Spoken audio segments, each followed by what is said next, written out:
Mancini per Nedved,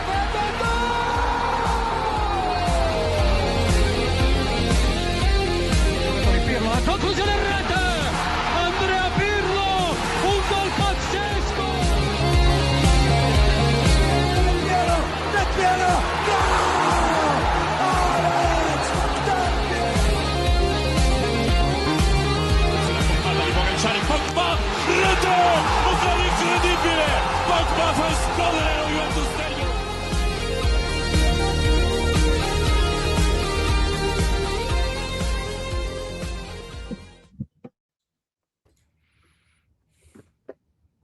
Two clean sheets in a row, Boga with his third strike in as many games, a stellar Yildiz performance, and a match in which the Mister said, we were perfect in possession and knowing when to take risks. Ciao tifosi bianconeri, hello and welcome to episode 353 of the Turin Giants podcast. My name is Kevin.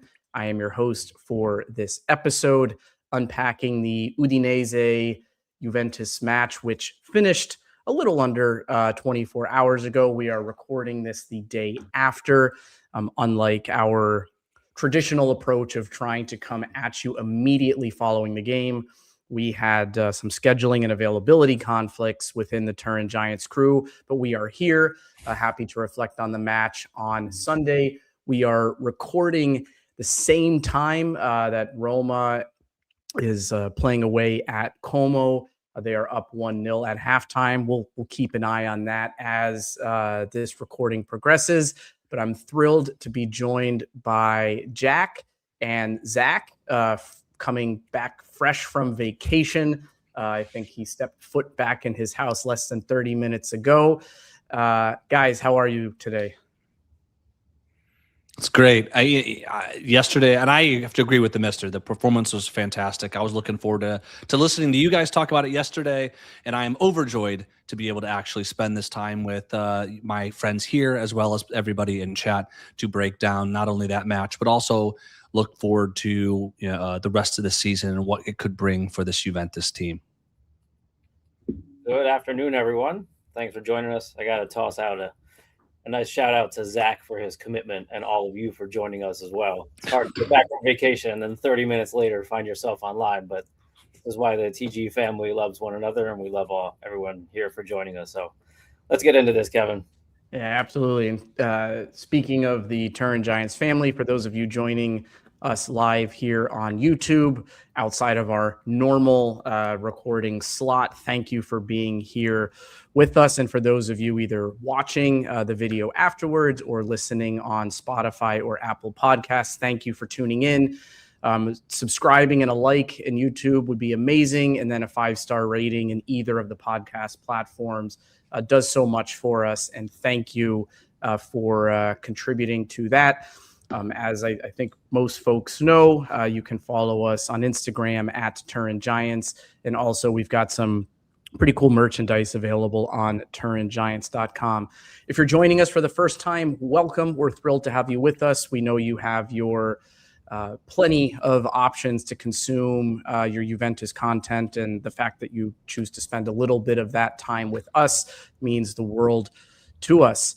Let's get into it. I think we're now, as mentioned, about a day more or less has passed since the final whistle blew in Udine. Zach, since you've been away for a bit, just what are you feeling on this beautiful Sunday? What's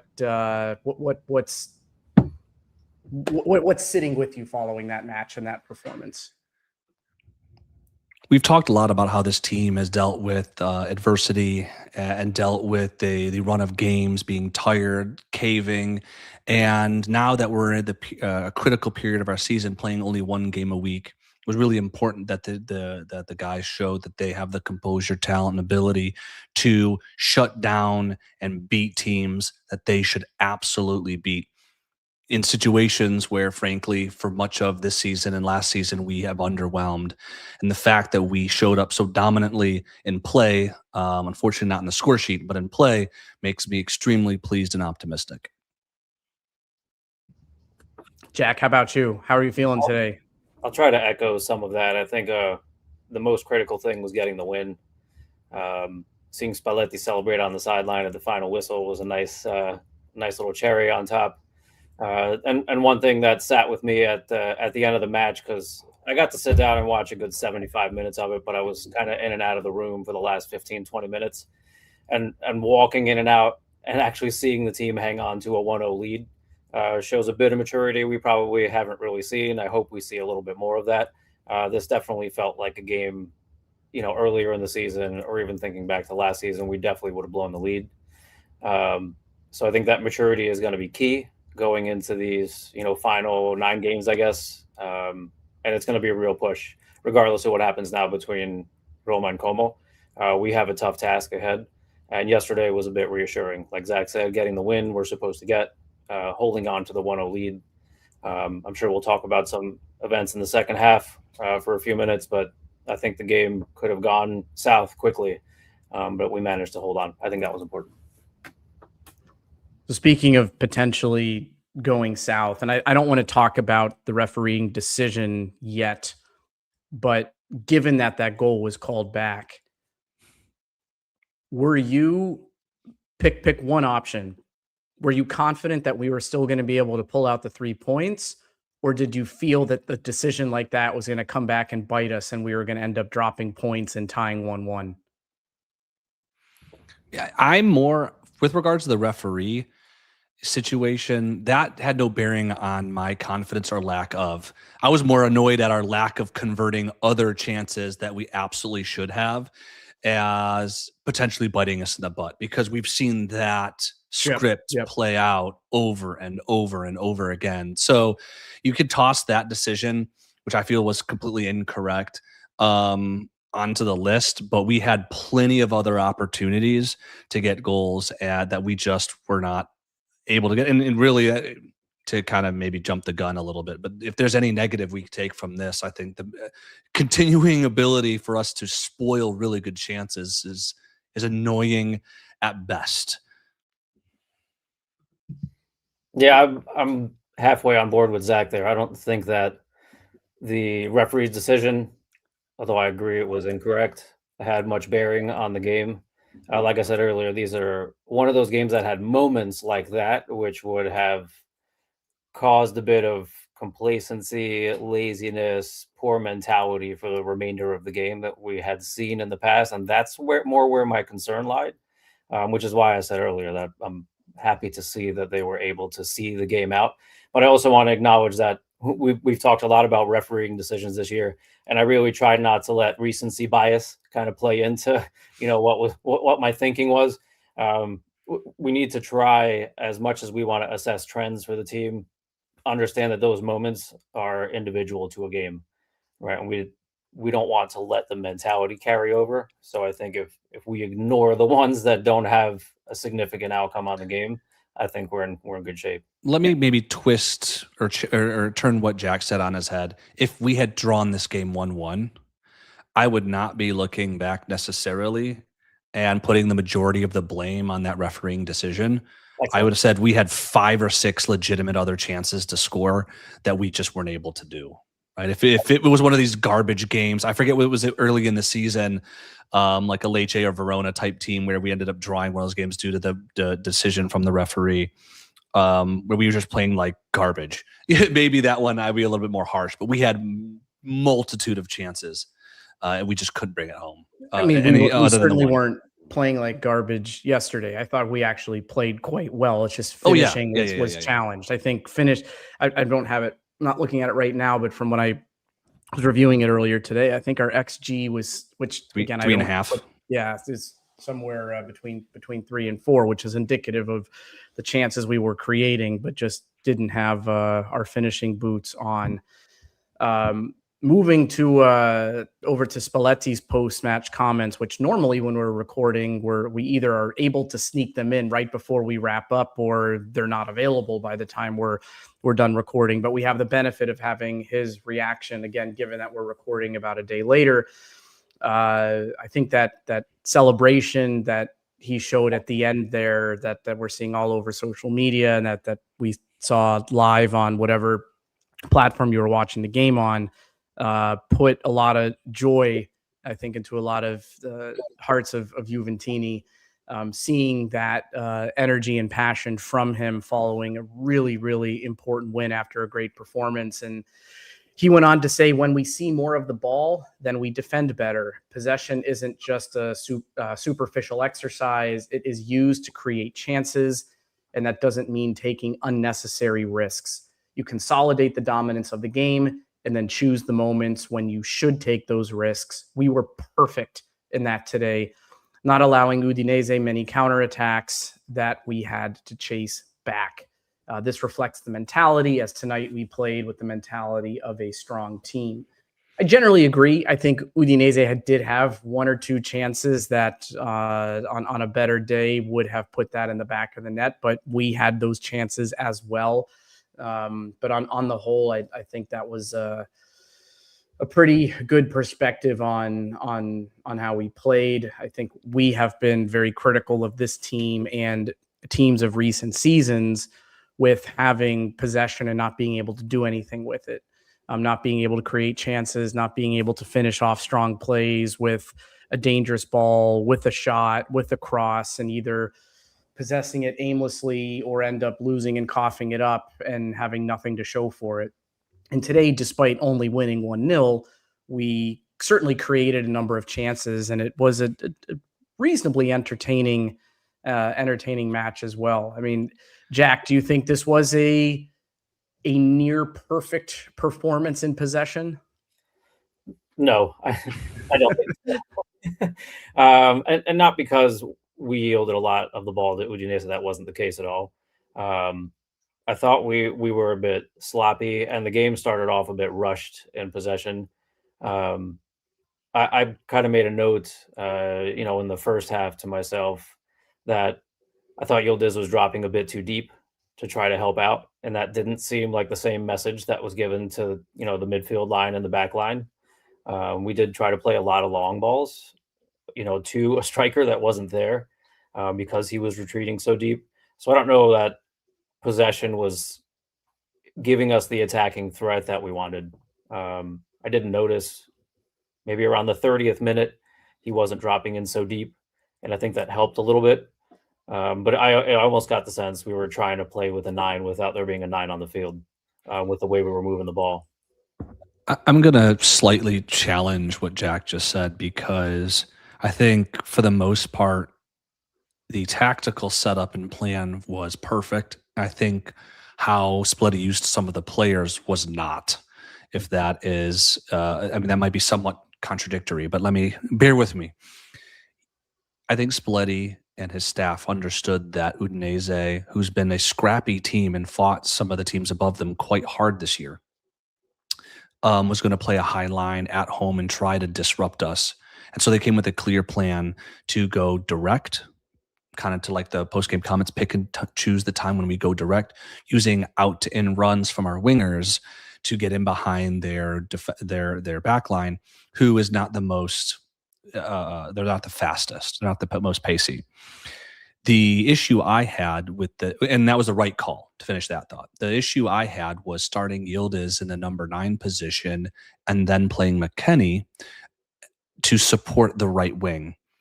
When we've seen that with any striker, Jonathan David or Vlahovic, it leaves them extremely isolated with guys like Boga or Yildiz out wide on the left and Chico on the right. And we saw that again today. Yildiz couldn't get on the ball except dropping super deep because there was nobody around him. We've seen, say, Jonathan David most successful when McKennie plays centrally, making overlapping runs, disrupting the center back's ability to track which runners and who to take, which also gives leeway to our wingers to move into space more effectively. And I think McKennie's positioning with Yildiz in the center really isolated Yildiz and took a lot of the benefit of McKennie's game out of the picture, neutralizing two meaningful players on our team. We saw that change when around the 30-minute mark when Boga and Yildiz were swapped, because Boga roamed a lot more and stayed further forward than Yildiz, and Yildiz was then able to use his supreme skill to disrupt and sort of take over the game from the left. So while I think the tactical setup was brilliant, maybe more so than you did, Jack. I think that Spillight did get it wrong in those first 30 minutes, and at least for McKennie, longer on how he positioned them. But Yeah, credit. I'm Go sorry. ahead, Jack. Go ahead. Oh, no, I just wanted to continue the debate just a bit. I don't know that I thought the setup was wrong. I thought more the timing was wrong. Right. I like the setup we started the game with as a second half change when we're playing against wingers, wing backs who are tired, and we want to play those speedy balls. I don't know that it's a way to start the game. This is almost the formation we failed with against Napoli back in December. Right. I don't know that it's the way you want to come out and attack a game, particularly like you said, Udinese were going to come up and press high, which is why I think it's a good strategy to switch to in the second half, because oftentimes, at least recently, we're hopefully up by a goal and teams are trying to come out at us, I feel. So I'm not sure. I think the timing was wrong. I don't know that the tactical setup was wrong. There's two ways to beat a press. You pass through it or you pass over it. And I think we have the benefit of retrospect to say that, at least in my opinion, wholeheartedly, that passing over it with how Boga, Yildiz, and Chico were able to just give them fits was the right call from the get-go. Napoli's a better team than Udinese with better players. And so I'm not going to disagree that it didn't work there, but that doesn't mean if it doesn't work against Napoli that it's never going to work. And I think we saw yesterday that was a really good way, in its simple way, playing direct. That's simple ball. That's not overly complex tiki-taka stuff. It's simple ball, right? Play over the top, run onto it, and create havoc. And it's real simple for a team to go up against a mid-table team like Udinese and to prevent. And if you lose it, to go back to the quotes from Spalletti, if you lose the ball going direct, and by the way, our direct balls were largely accurate all game. But if you were to lose it, guess what? None of your guys are overcommitted in the attack. Everyone is still back. Yeah, I don't know. Accuracy and efficiency to me are two entirely different things. We completed a lot of those down by the corner flag or way out wide, and they didn't come to anything. I mean, I do agree. Right, we tried to beat the press by going over. I just don't know how successful of a strategy it was, and that's why I said earlier, I feel like the midfielders, they weren't on the same page. They were playing the balls too deep and too wide. I don't think it was working, even though they were successful passes. I think and we'll I think talk a bit more about that. I think the long ball over the top actually gave us some of our better opportunities throughout the game. So I think I think that was working well. But Jack, what I do agree with you on is I don't think Spalletti got it wrong in the players that he put on the pitch in the positions they were in, particularly after what we saw against Pisa. Right, when in the second half, after removing David and putting Yildiz central, he did quite well. He did really well against Pisa in the central spot. But today it wasn't working. Right, I think if it was a foregone conclusion that Spalletti was not going to start David, then the way he went out today, I don't think anybody would have questioned that based on how we had performed in the second half of that last match. However, it wasn't working today. And he saw that, and credit to him for, Zach, to your point, making that change. So I don't think Spalletti got it wrong to start. I think the approach that he took made a lot of sense given the evidence on the field we had from the last match. But credit to him for adjusting when he saw it wasn't working in this one and made the change. And he even admitted after the match, I had never put Boga there. I always played him on the left, but he surprised me with the way that he moved as a striker today. So I give him that credit for making that adjustment and not waiting until halftime or minute 60 and shaking things up. Two things, if I might do a quick aside. It does appear that Como has tied the game, which is nice. And the second thing is for people listening, especially after the fact, the game, we might be saying today, the game was yesterday, and we know it was yesterday. So apologize if we say today, referring to yesterday's game against Udinese. Did I say today? Yeah, like 47 times. It's just okay. It's muscle memory. It is ingrained. Yeah. That is fair. So thanks for the breakdown there. What I will say, and then last kind of comment here, while we're talking about Yildiz and Boga. I'm up at the top. One of my favorite newspaper headlines that came out today, we had Giovanni Albanese wrote an article for Gazzetta saying Yildiz, Boga, McKennie. At Juve, everybody's a center forward except for the center forwards. And it kind of writes this article how everybody is kind of stepping up to do the job except for the people who are supposed to be in that role, and we're finding them on the bench. So I think it was a nice article to read. But let's go back to the starting 11 that was on the pitch yesterday. I think there were two notable things. One, we have Perin hold down the role in goal. And then, of course, we had Yildiz going out as the false nine and Spalletti opting to leave Openda and David on the bench. Jack, how did you feel? I mean, we kind of talked about this a little bit, but for those two items, did you have any concerns with those? Did you want to see Digre? Would you have preferred to see David? No and no are the easy answers. I wasn't surprised to see Perin in net. I was a bit surprised not to see David, only because I thought it would have been a good choice to play someone high up who was going to receive the ball. That just would have been my personal choice. Obviously, it turned out it might have been the wrong one. But I wasn't unhappy to see him on the bench. And this was the only way to set up if you're going to play without a striker. At least I feel like McKennie has to be in that spot if he's not going to be able to play centrally, like Zach mentioned earlier. And I like Kelly, Bremer, Kalulu. If we have to have three in the back, there are three best in the back. So I wasn't too surprised. But to answer your questions bluntly, no and no. I think that at the business end, one game a week, you play the people who are most in form.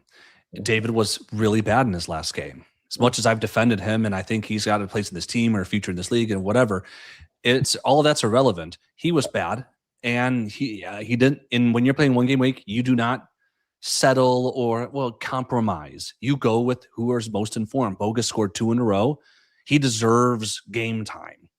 And we found out that he's largely fit to start, if not completely fit to start. He deserves it. Di Gregorio has done absolutely nothing this year to deserve a starting role on this team. And while Perin has not been fantastic in his overwhelming body of work, albeit only a very small handful of games, you have to be honest with yourself as a coach to say, this guy's not doing it. We got to give the other guy a shot. And Perin, at least in overall body of work, has shown that he's a competent Serie A goalkeeper. And so it makes sense to me. Anything else from the starting 11 that you'd unpack? I have no qualms with what either of you said. No. Yeah, it's our best 11 right now. And it's a shame we don't have a legitimate number 9, but if we continue to create chances like this is a game where we could have done another 2 goals in this match, but at least. Just a question though.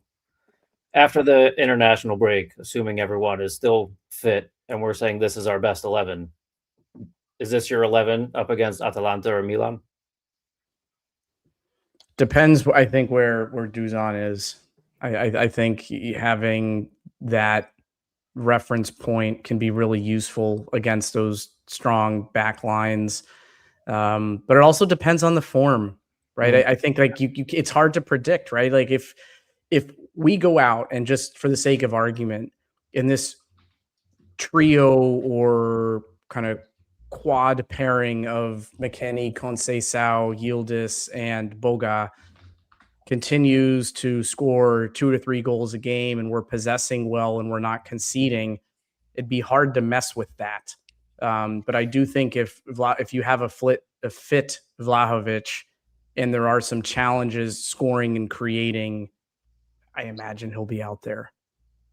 The 3-game run of Atalanta, Bologna, Milan, I could see him maybe. I would almost prefer Vlahovic to play in that Milan game, but the Bologna Atalanta ones, I'm not sure. Like if we had rewound to last season, I would have said that those are not Dusan games that are maybe more open where he's going to have to win one-on-one battles. He's going to have to collect the ball and help in distribution. Like, that's all of his weaknesses. Milan, he's going to sit a little bit deeper. The games we have later in the year, Verona, Lecce, Torino, who are going to sit a little bit deeper, be more compact, where we can just try to treat Dusan like a poacher, will be more effective use of his limited skill set than in the Atalanta Bologna game. I'm secretly hoping, I guess it's not a secret if I'm telling everybody, that David has a good game against Sassuolo or Genoa. I think that he fits what we could do, and in this style of play against the Atalanta Bologna team, much better than Dusan Vlahovic, who we could put on as a substitute, super sub if need be, if the situation demands. Yeah, I just wonder how fit he's going to be. We don't know. That's the question this week or next week, but I can't see it happening. That injury seems so. I mean, I know it was a while ago, but it seems it's something that takes a while to get back from. I think the point that we saw today, though, is that we're not forced to play him. Yeah, and so I don't think we're going to see. At least I hope we don't see us forcing a Vlahovic play, because we've shown that we can beat teams in different manner, and as much as you have to respect Atalanta Bologna because they're good teams, they're also shedding points everywhere, just like we kind of have. They're vulnerable teams, and I don't think I don't think we need to really roll the dice in those types of games. Stick to what strengths that we have, preparing for one game a week. They're not preparing for one game a week. They're still in multiple competitions. Let's take advantage of that, put out our best 11, and not try to do too much. Because when Spuddy's tried to do too much this year, the couple of times he's missed it. Mm. Yeah. I mean, I think just to hammer that home, and then we'll dive into the first half. I think looking ahead, we just play who's on form, and who's in. Again, Zach, to your point, right, with only one game to manage per week from here till the end of the season, also with some international breaks in between, you just play who's in form and you keep going with that. It's like we are Juventus. We should not necessarily be catering our lineups to other teams. They should be catering their lineups to us. I know it doesn't always work that way in reality, but you play who's in form and try and play your game. And if that's not working, then we may have to make some changes. But so looking at the first half, right? So kind of how would you characterize kind of the first 20 to 30 minutes? Again, the Yildiz in the middle wasn't quite working as well as we would have liked, although I don't think Udinese really threatened us too much. Anything to call out in those first 30 minutes that's worth talking about? I think I to reiterate, and I don't really like to do that on this because I've already said my piece, but it very much in those first 30 minutes, it was most obvious to me that the tactic was right, but the player utilization of McKennie and Yildiz was wrong. And you saw the switch and then everything unlocked that we pretty much saw for the next 60 minutes of control, if not domination. And so I was really happy to see the utilization of the long ball, because it was clear that the backline of Udinese could not handle it. And Chico was the type of player and having the type of contribution that we wanted him to have since we bought him, is where he was a constant threat. He was a constant nuisance. He was winning fouls. He was, and you could tell that they were just so uncertain, and there was a lack of confidence in their ability to manage him. It was fantastic to see. And on the other side, Boga and Yildiz in that left winger spot, the same story. So credit to the players and the team to making that switch at around that 30-minute mark to make sure that all 11 players were having the impact on the pitch. But for the first 30, right tactic, wrong utilization of some of the players. Yeah, I've kind of said my piece a little bit about the tactical setup before. I think it's frustrating to see Tudam shoot from 25 yards out up into like Rosie. I know what you're reacting to. Zach just threw his hands on his head. For those who are listening in audio format only, you maybe heard the slap of the hands against. You heard that? at the time of recording, Roma just picked up a red card, and in the match against Como. So I imagine that's what the reaction was. Yeah. Look, we're all parents here. We're good at multitasking. Sorry, Jack. No. That was a perfect interlude. That was it actually matched the frustration I was feeling with Turam shooting into Rosie. Yeah, I'm going to back that up. Okay. The same reaction is absolutely appropriate for Turam's shooting boots. Yeah. At the end of last season, he sort of developed a little bit of a shot where he provided legitimate threat on the pitch and contributed some goals and assists, which was really the only hole that I would have said at the end of last season he had in his game. Yeah. He's a very good two-way player, dribbling between the lines. His passing range isn't great, though he's had some individual moments of brilliant passing. He's a really good ball winner. He's physical, blah, blah, blah. Shooting boots. Super inconsistent with chances. We saw that develop at the end of last season, and we saw him take a giant leap backwards in that this season, where he just cannot seem to get the ball anywhere near the net when he shoots. It's almost like when you see him winding up to shoot, it's a waste. It's a giant waste because you know it's going to amount to nothing. And you don't ever want to say that to a player. You want to get them the confidence. You want to say, if the shot's there, take it, right? Because you never know what'll happen. But his shooting has been really bad. And I think in large part, his contribution to the game yesterday was one to forget.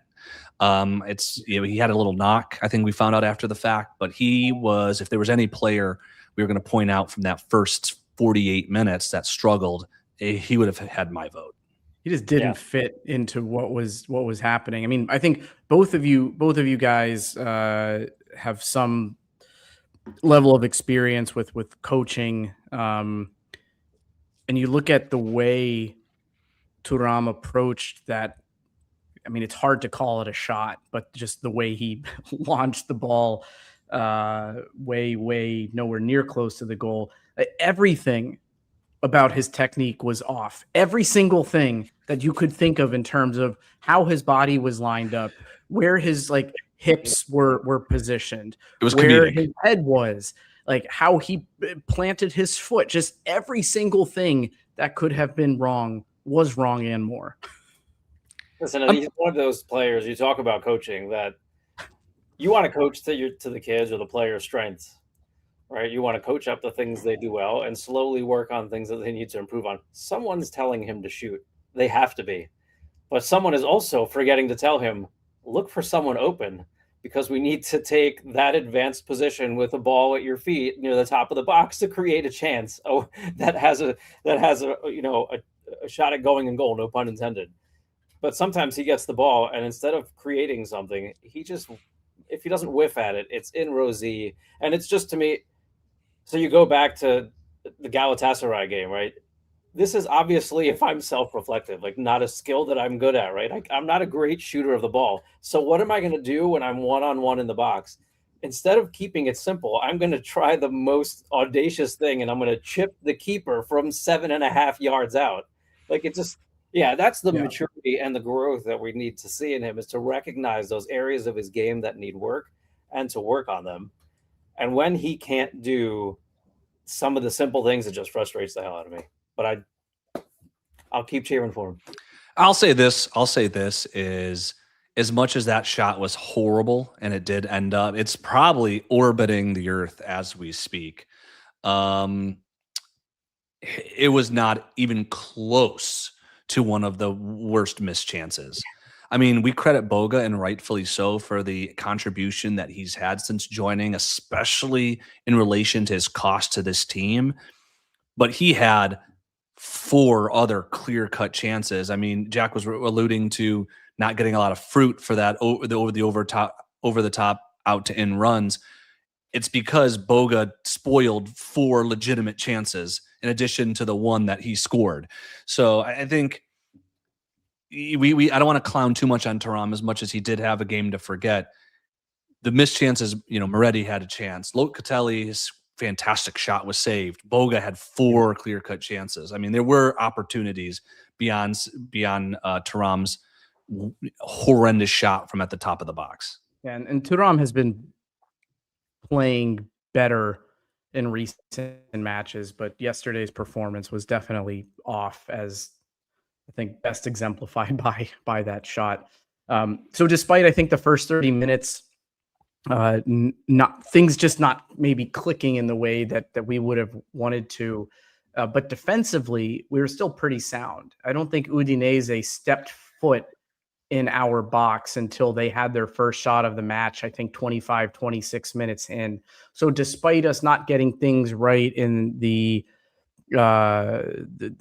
attacking phase of the match, with everything that we've discussed already, we weren't conceding opportunities. I think we were still pretty strong, and that was good to see, right? Because we bled goals like we were getting paid to bleed goals in the month of February, and having a bit of defensive solidarity in March through the end of the season is just so critical. I think a big part of that is what mistakes we make or that we don't make. How many times have we said that this is a flawed team, or have I said this is a flawed team that will make mistakes, and it's just minimizing the effects of those mistakes while maximizing the opportunities that we create. As the second highest scoring team in Serie A, we create a lot of opportunities, and we spoil a lot of them too. I think one notable thing over the last 2 weeks is minimizing, or last 2 games is minimizing those huge boneheaded errors. And I want to focus in on Cambiaso, because Cambiaso is not playing at the first half of last season level that we saw. But there were several moments yesterday where he had the ball dribbling infield with the defender on him, I'm like, he's going to cough it up and either going to ease shot, and he didn't. He's cleaned up some of those boneheaded errors in our half that we've seen consistently this season. In fact, I think contributed very nicely and competently in all phases of play. And I think cleaning up the act, using Cambiaso as sort of my example, is going to help our defense. The three of the main guys who are very good defensively, but when you make stupid mistakes and put them under a lot of pressure, everyone at any point in time will cave. And so I think minimizing those unforced errors is going to be, not only was crucial yesterday, but will be insanely crucial moving forward as we try to play as clean as possible to gain that advantage. Especially if the Roma game, clean performance from Cambiaso. Yeah, especially if this Roma game ends in a draw. It's at 78 minutes in, so that'll be more important. Yeah, absolutely. So about 30 minutes in, Spalletti makes a tactical adjustment, pulls Yildiz more centrally, Boga playing through the middle. I think McKennie comes a little bit more centrally as well, because it was really like him, Conceição, and Kalulu doing a lot on the right side of the field through the first 30 minutes without a ton to show for it. But then, as we were referencing earlier, the long ball over the top, whether it was coming from Locatelli, whether it was coming from Kelly, was on. And we saw that 35, 36 minutes in, shortly after making that tactical adjustment. We saw, I'm sure everyone at this point has seen the memes and the comparisons of Lloyd Kelly to Leo Bonucci. I will say, I'll even give myself some credit that in game time, right? Like, did we just witness a Bonucci resurgence here? Because that was like a prime Bonucci pass, and despite some of his flaws as a player, something he was so good at distributing out of the back. And that ball to Yildiz, who controlled it well, and who I thought maybe had scuffed his shot, whether it was a scuff shot or a pass. It ended up in Boga's path to bury it. Zach, what were your thoughts on that play? I think people sometimes forget, when you see Yildiz being such a good technical player, how big and strong he is. Because a big part of that play was him holding off the defender. And you see a lot of guys like your Bogas or your Chicos, they're not going to do that. They're small, they're easy to get bodied. Yildiz holds his guy off. And then I 100% consider it a cross, puts it on where Boga's in the perfect poacher position to bring it home. And I think when we talk about Yildiz, and we compliment him all the time, with just because we appreciate what a special player we're seeing, something that's often forgotten is how strong he is. You don't see a lot of guys that sized, a la Zidane, right? Who have the size and the physicality to go with technical prowess, and it's just something special to see. And I'm sorry if my voice went a little grumpy there for a minute, but Kevin just posted that Como has taken the lead late in over Roma in the 80th minute. So that's a bummer. We'll see what they can do. A man down, Roma. Jack, what have you thought of the performances from Boga since joining? I thought he was going to be an interesting player for sure. I loved the finances of the deal, that if this is something that would kind of show positive performances, we weren't signing ourselves up for some stupid financial decision. But man, he's really overperformed, hasn't he? Yeah, for sure. I'm just going to go back for a moment and reinforce something that Zach was saying and take it a step further, particularly in regard to Yildiz and the strength he showed to shield the defender, hold the defender off. But the thing I really appreciate about him is when he can be the strong player like that, shield off an opponent, but also maintain close control. There are tons of strikers who have that kind of strength and can hold off a defender like that to get 2 or 3 more touches to get into the box. But I think when he's in the box and that close control he showed, and I do agree with Zach, I think that was 100% across. I think that's what makes him stand out and be unique.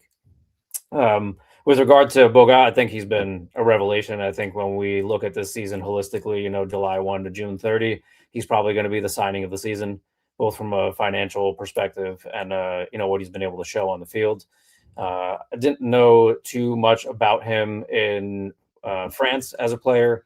I do remember feeling like he took a step backwards, leaving Sassuolo and going to Atalanta, I believe.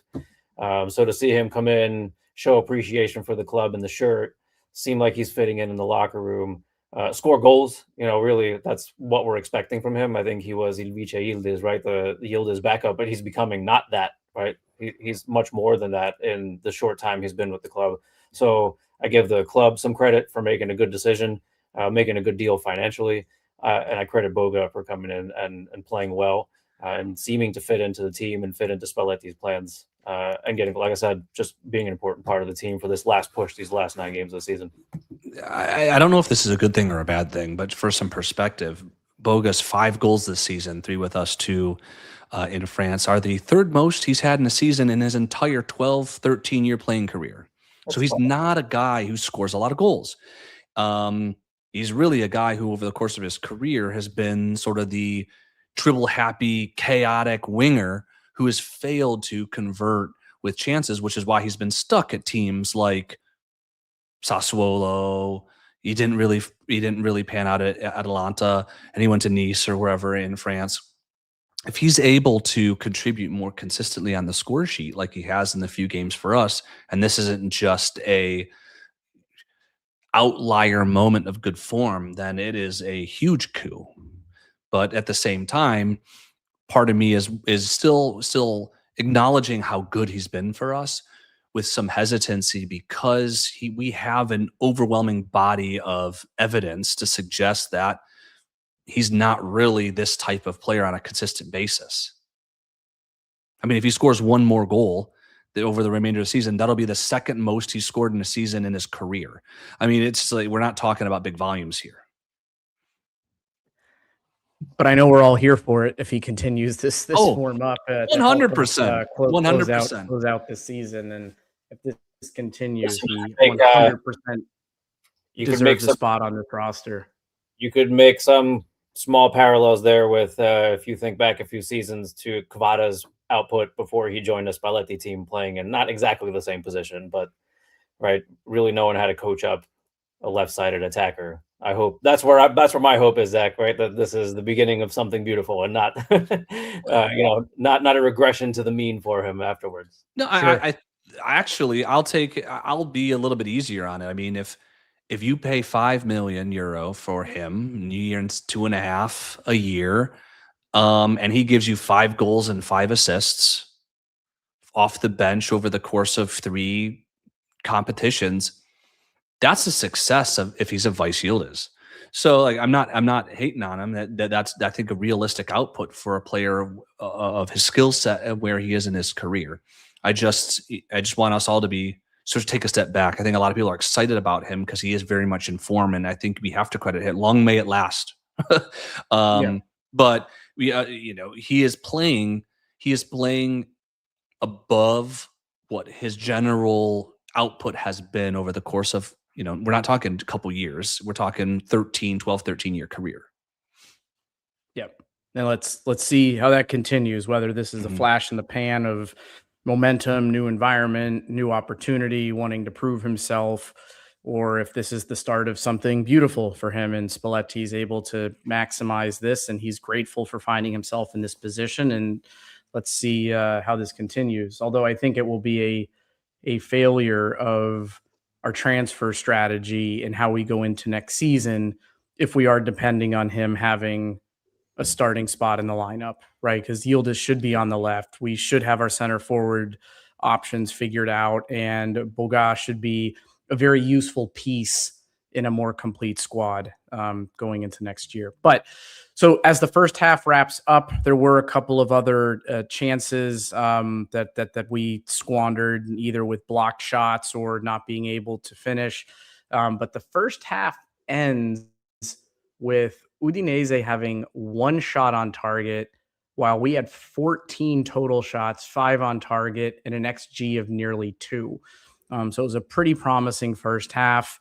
And I think particularly what we saw against the Pisa match is that we're seeing a Juve side that when they're up, which we know over the last kind of month to 6 weeks has not been something we've been accustomed to, but when we are up, we're going for it still. We're not sitting back and trying to intentionally finish out a Cortomuso Allegri-like finish.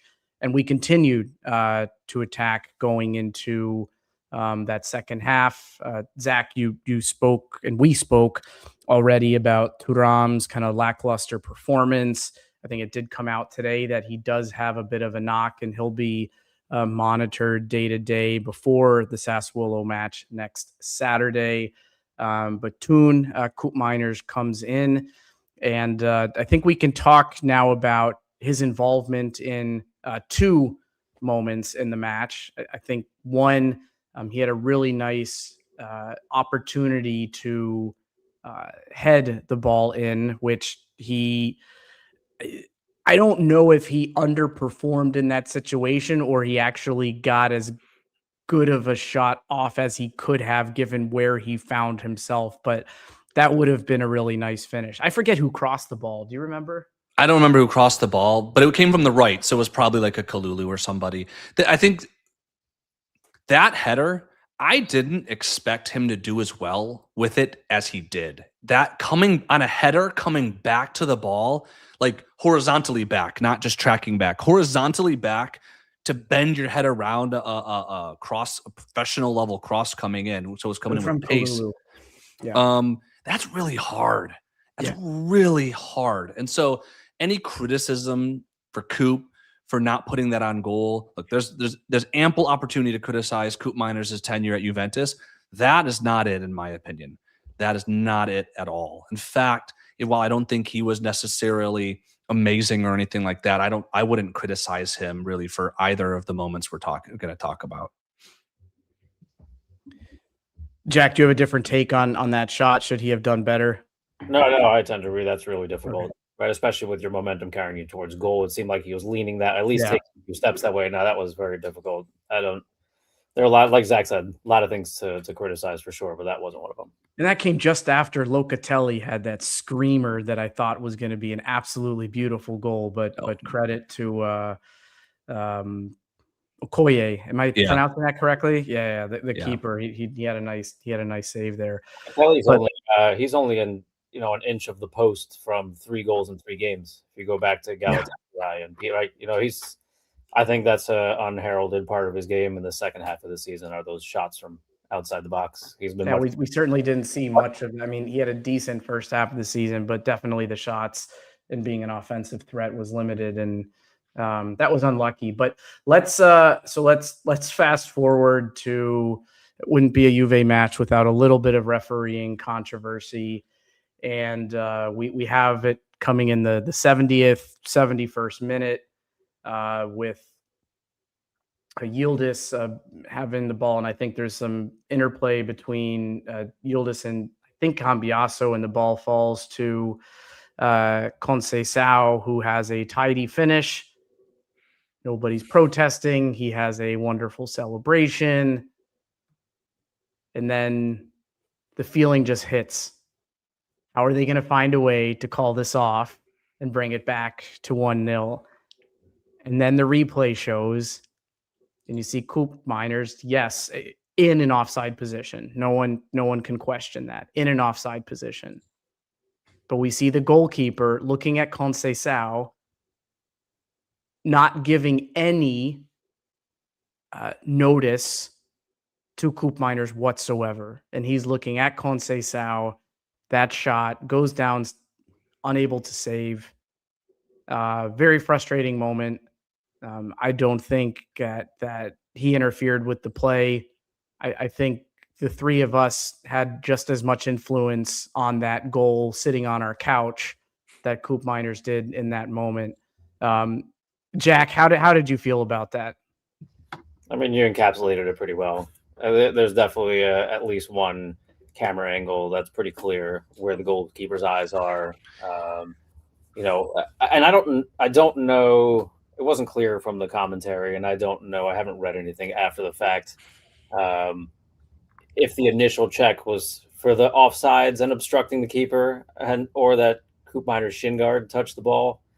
But I mean, it clearly at the end of the day seemed like the offsides was the call.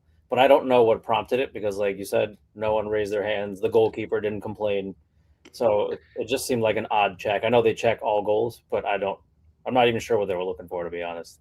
I'm not going to go down the rabbit hole of officiating issues, but this one really is summed up as a lack of consistency, because these types have been given against us twice, I think, this year. The other one, I think Coop scored and like Turin was in the way, or vice versa. Mm-hmm. And it's not given against in other situations against other teams. Is it that they have to be in the eye line? Because Koopmeiners was not in the eye line. If in fact, when they show you the replay, it was a second replay, and it shows Chico and like right from behind, and you see a defender and the goalkeeper, complete perfect window of vision, right, like this with Chico, defender, goalkeeper, and off to the right side, very right side of the camera angle, is Coop and the defender on him. Like there's no overlap of field of vision. And so like, what is the rule and how should it be applied? Is if anyone's near the goalkeeper in an offside position, somewhat near the vicinity where an electron may have overlapped potentially with the football as it goes towards the goal, it's going to be given. Well, we know that's not the case, and it hasn't been the case all season. And so like, it's the wrong call because it's not consistent with any actual referee decisions that have happened, except against one other case against us. So it's very frustrating for Chico because he's a guy who has admitted, and we would all agree with him, has to contribute more to the scoreline in games. And he did a very good job finding a little bit of space around the penalty marker and to put it home, to then get it pulled back on a rule that is clearly being applied in a way that's contrary to football, as well as probably contrary to the rules, simply how we see it applied. So that's very frustrating for the players and the team. And I think add that to the list of referee issues and inconsistencies. And you look at the actual law of the game, like with IFAB, I encourage everybody to go take a look at Law 11. Like, this is where you find this. And the offside offense is only committed if, when a teammate plays or touches the ball, that a player is in an offside position, then they have to interfere with play, being that they play or touch the ball. 2, they're interfering with an opponent, blocking vision, challenging, clearly impacting the ability to play. Those first 2 items, never touched it, Goalkeeper's never looking at him. It's not this situation where he's trying to understand where somebody else is in case he has to save it in a certain direction. He's not distracted whatsoever. And the third gains an advantage from being in that position, i.e. he's playing a rebound, right? Like it never came to him. If he had scored off of a save, obviously that goal gets disallowed. And even the way that the referee explained it with number 8 being in an offside position, is not an offense onto it's irrelevant, itself, right? Yeah. This is just the continued frustration of the lack of common sense when looking at these plays, right? And the fact that they have to slow the play down, right, to see if Coop Miners is flinching or moving. But just look at the goalkeeper. Is he interfering with the play? No. No.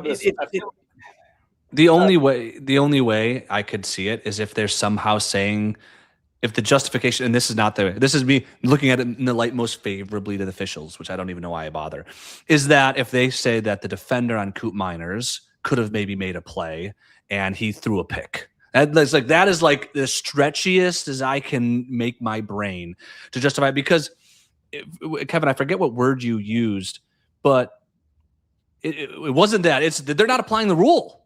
They're just not applying the rule. Yeah, that's the only thing I would add to what both of you are saying is I feel like Law 11, right? The offside rule, the spirit of the game is you can't gain an advantage, right? Whether it's you're a step or a toenail ahead of the defender now, blocking the goalkeeper's view, sure, you're gaining an advantage. Being beyond the last defender, you're gaining an advantage. He's simply standing in the box. He's not blocking the goalkeeper view. I don't agree if the final call is like he's interfering with play. I don't see how he's interfering with play. The ball goes right past him. Yeah. So I don't think when you the offsides law, I feel like is again about gaining an advantage and goes against the spirit of the game, right? There was no advantage gained there. So I don't agree with the call at all. But that's why and that's the phrase I was going for, the spirit of the game. Spirit of game, we could talk a lot about the spirit of the game when we talk about handballs and stuff. Yeah, of course. Okay, and that's what we talk. But as a matter of the rules as written, we sometimes with handballs we have to be like, well, that's how the rule is written. There was no violation in Coop Miner's behavior the way the rule is written. There is no way to justify under IFAB's rules that goal should have been discounted. Especially because the own views that they gave the referee that they gave us. So the second one, the first one was kind of a side view. They've actually been right behind Chico. You see the window. Coop Miner's not even in it. It's Okoye, a defender, and Chico. That's it. Sorry. Rant over. No, it's just frustrating when they're the professionals, right? They're the professional referees. There's a guy who's out there that has probably reffed 1,000+ matches in his career, and you've got people who are paid to be watching this in the VAR room, and to see that. I don't even know how to say, like, it's not an interpretation of the situation because it's pretty black and white. So it's just a complete disregard to what the rule is, or just not understanding it correctly. And every single person who's watching it can understand that there's an error in that call that was made, except for Ziru here in our in our chat here in YouTube.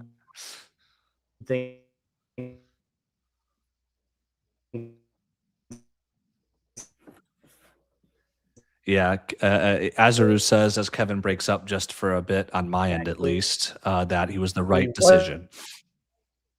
That's the right decision. So everything I said you can just forget, and we will move.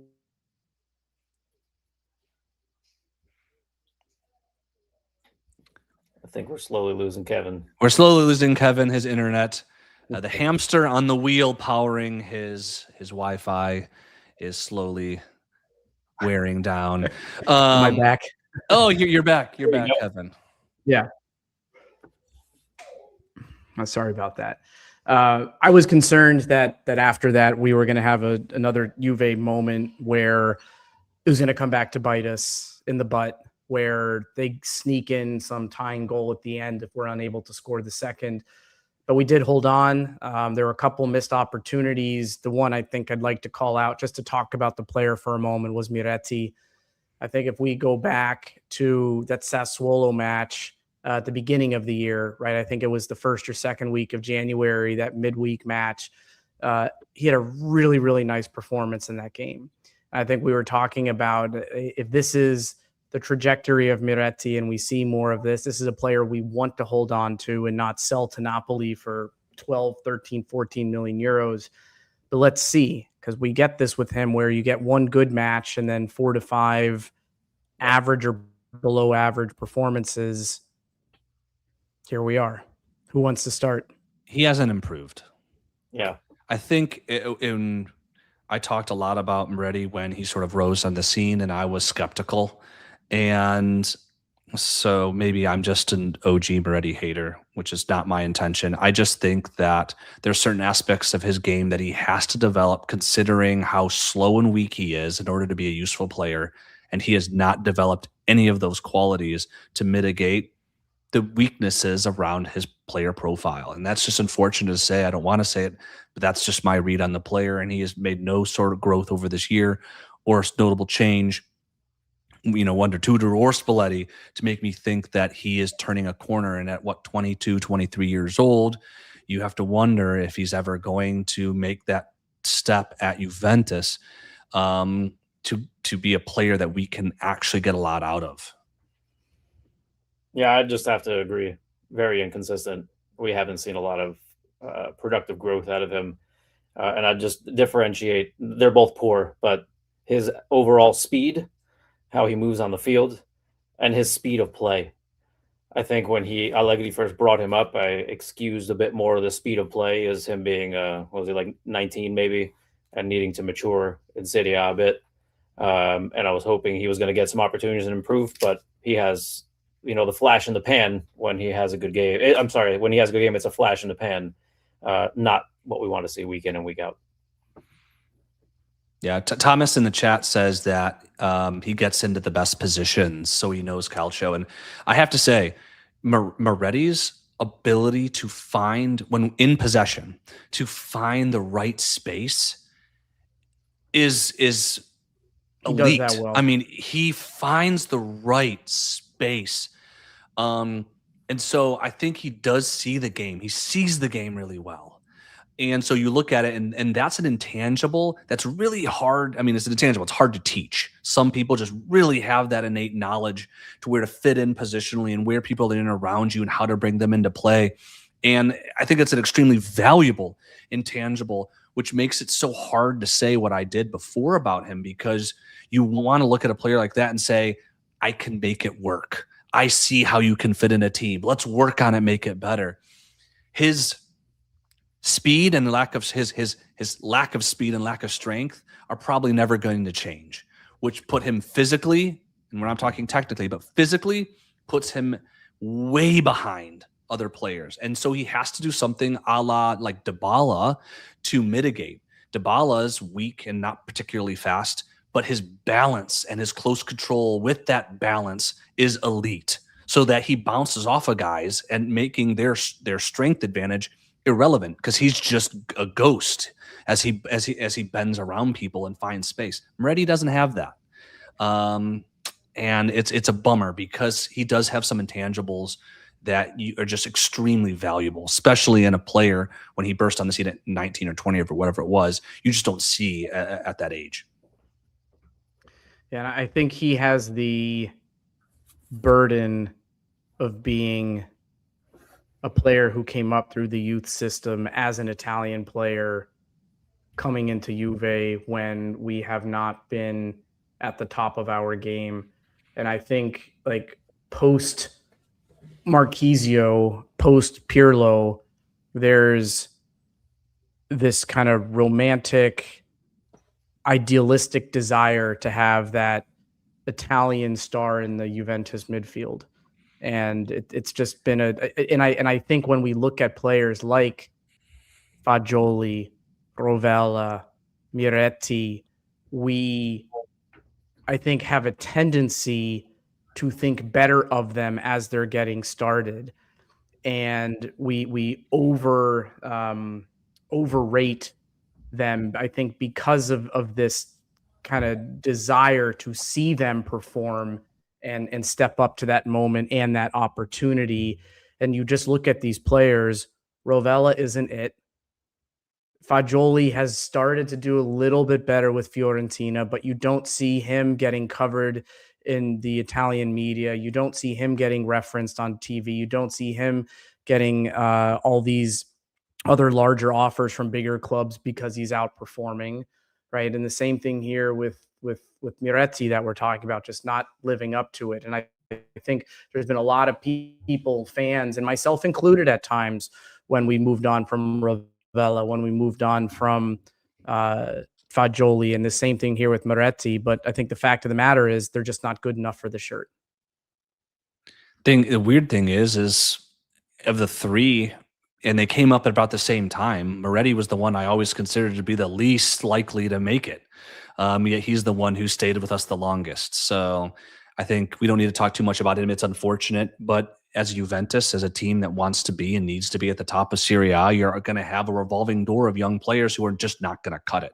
In fact, it's going to be the rare case that does when you're sitting in our shoes. And I think Moretti is just unfortunately going on a trajectory where he's going to go like Fagioli and Rovella to a mid-table team and have a very good career as a upper middle table, Serie A professional.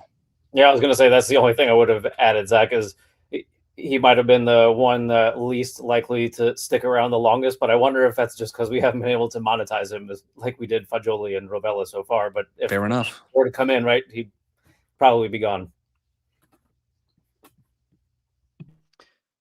So we've reached the end of that match. I think before we talk about some of the standout performances, when we look at some of the performances that received a bit more critique, we've mentioned Thuram already. We just finished talking about Miretti.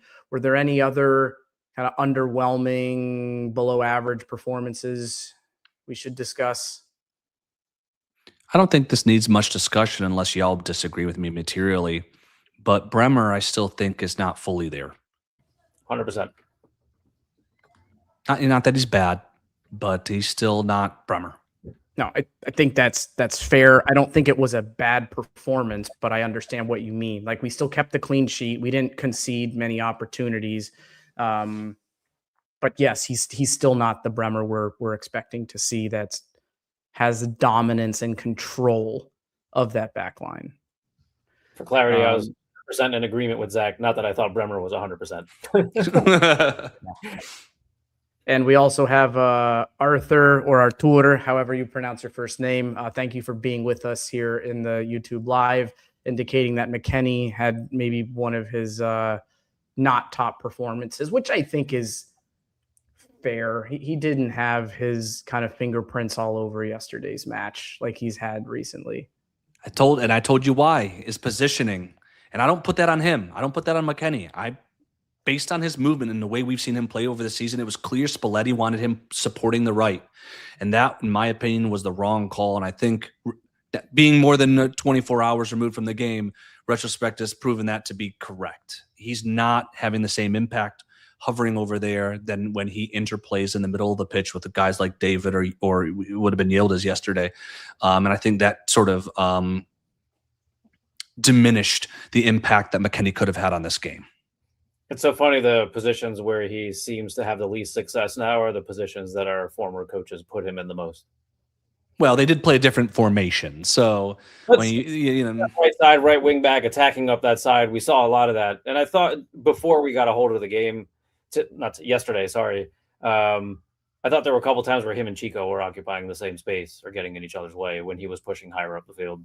So Yeah. And Kalulu was right there too. And part of me wondered, because I like to, and I don't do this enough anymore, as we try to do, is I serve different hats in the TG team, but I try to look at the tactics of it. And part of me wondered, is McKennie drifting over, trying to pull defenders out of the middle to enable Chico to have more aggressive and fruitful out to in forward runs.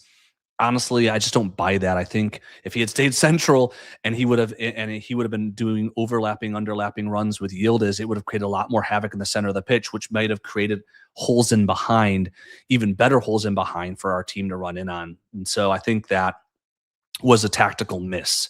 That I'm not going to detract from McKennie, because, and I agree that he was not particularly as impactful, but I think he wasn't put in a position to be as impactful as we would normally see based on how the team was set up yesterday.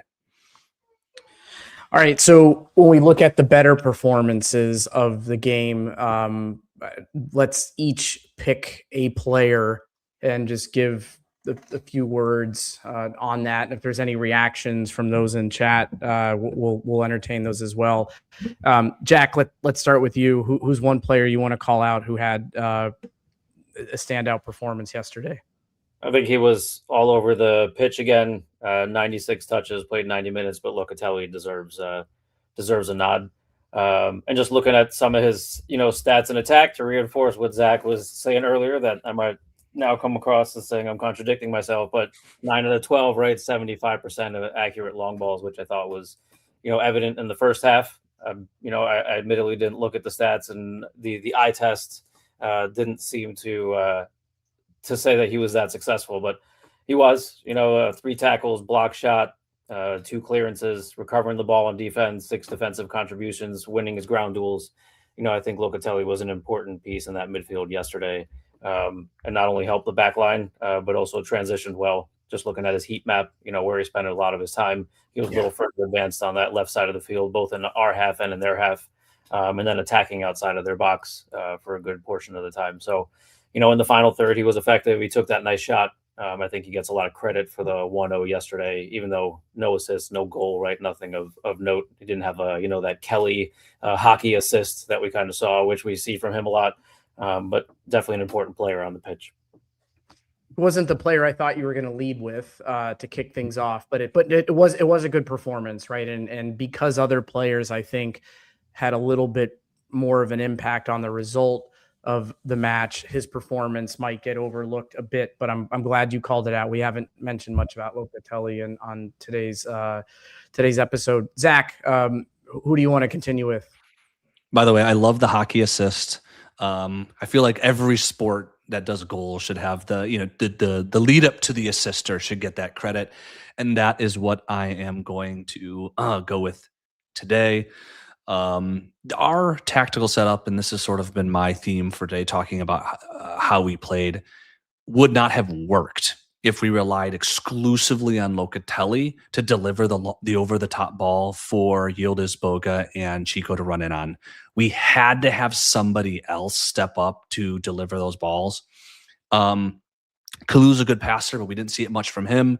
Bremer is not the best passer. We were never going to see it from him. And who steps up? But, my continuing turnaround player or comeback player of the year, Lloyd Kelly. Shout out to my very good friend Frederic, who could not be with us today due to family obligations. He's been singing Kelly's praises all year.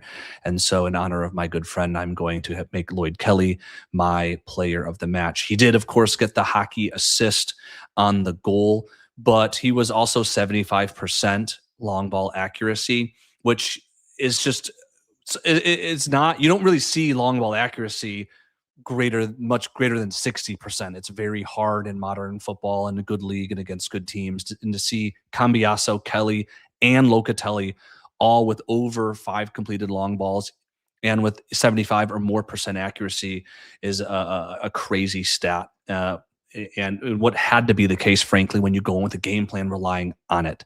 And so Lloyd Kelly, other than the late game slip up against Zaniolo, who beat him one-on-one, played a very good game on both sides of the ball and distributed really well from deep, supporting Locatelli in that role and causing chaos for the Udinese defenders. and supporting Chico, Chico, Yildiz, and Boga in that attempt. An hour and 14 minutes in, and that's the first time I think any of us had referenced Zaniolo. He was invisible yesterday. Yeah, it wasn't really that. I mean, really, the only two times you saw him was when he got the yellow card and when he beat Kelly one-on-one late in the game on that one play, and they got a favorable free kick. That was it. Yeah. I was not hoping. I don't hope it on any player, but he just had this aura about him yesterday that he was in a very much a complaining mood and thought that he was going to talk his way into a second yellow at one point, but that did not play out. I mean, I'll talk about Yildiz. I don't think there's much I can say beyond what we've already talked about. I think the first 30 minutes were a bit lackluster, but then when he got moved out to his preferred position, starting from the left, it was a very different trajectory for the remaining kind of 60 minutes of that match for him. Just confident on the ball, 3 successful dribbles, which that's what the stat sheet says. It felt like a lot more. I don't understand like what counts as a successfully completed dribble. I thought he beat 10 to 15 players on the ball yesterday, but who am I to say otherwise? He beat more than 3 people on the disallowed goal to Chico. Yeah, I don't understand where some of these come from. But look, he was creating. He didn't have many clear-cut opportunities himself yesterday. I think just the one shot on target, but in every other element of the game, the creative force, putting players in better positions, had the assist. A really nice night for him. Maybe the only other player we missed was Boga, but we talked about him a lot already. Yeah. So if we were to pick one kind of MVP, I think officially it did go to Yildiz from Serie A. Would you guys challenge that, or would you say one of the other players meaningfully deserved it?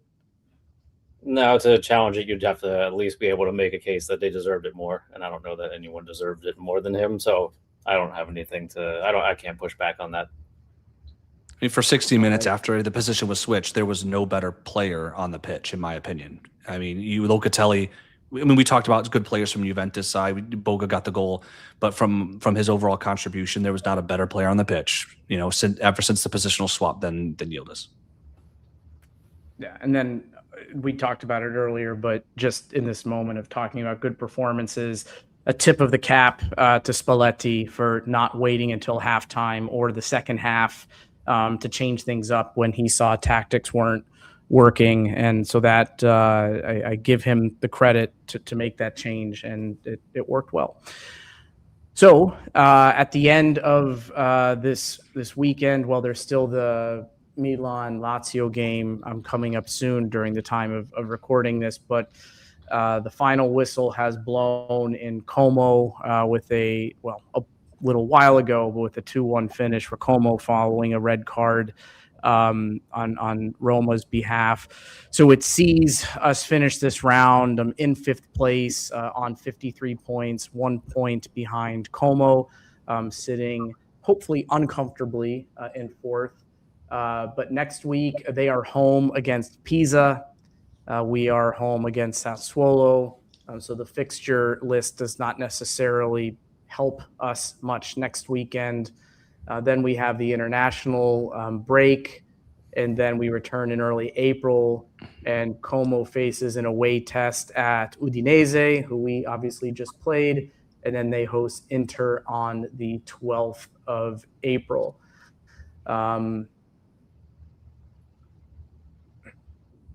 What do you guys think? We going to be able to overtake Como?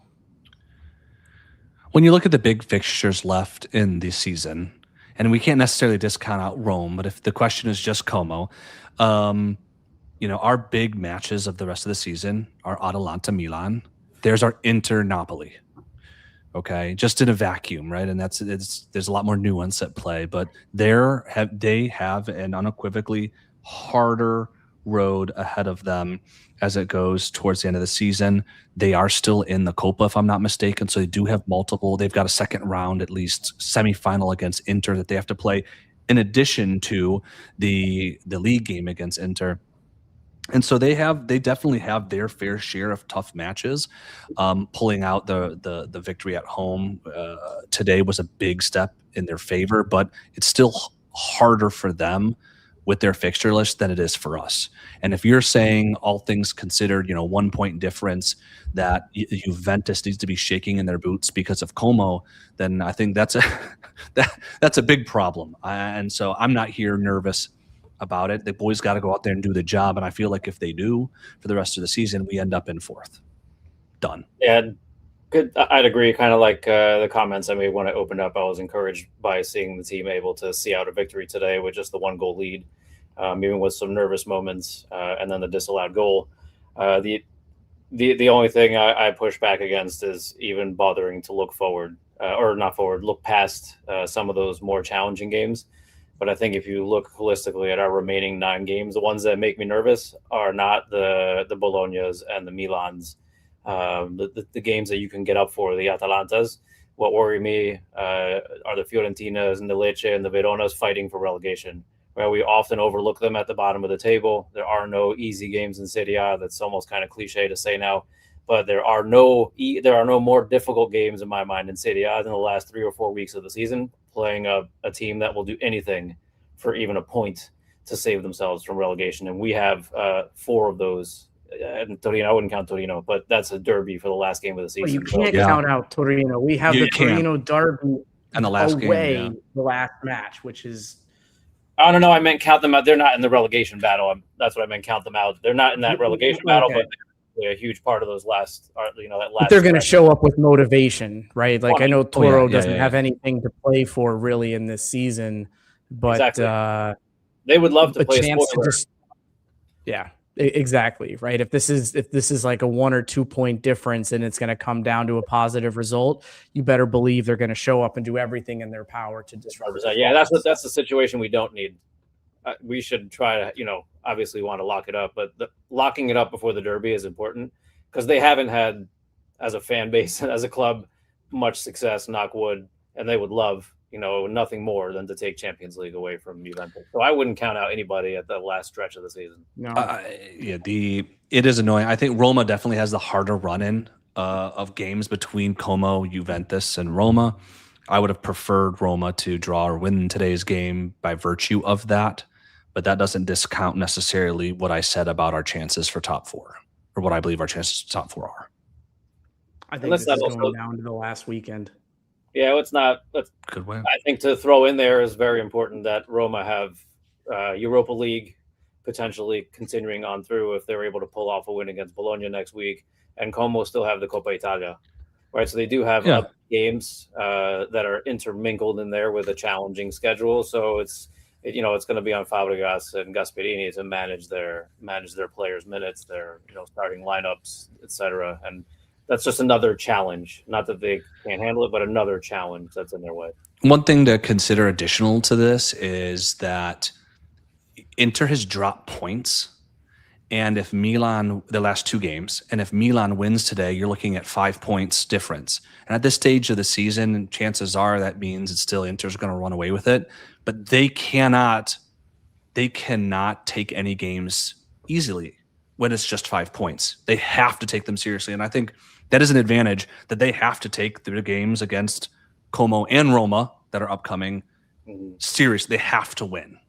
Yeah. Because with if they draw even and Milan wins, that's 3 points. That's 1 game difference. And so I do think it was helpful that Inter seems to be dipping in form right now, because it means it's a must-win game for them to beat the teams that we're competing against.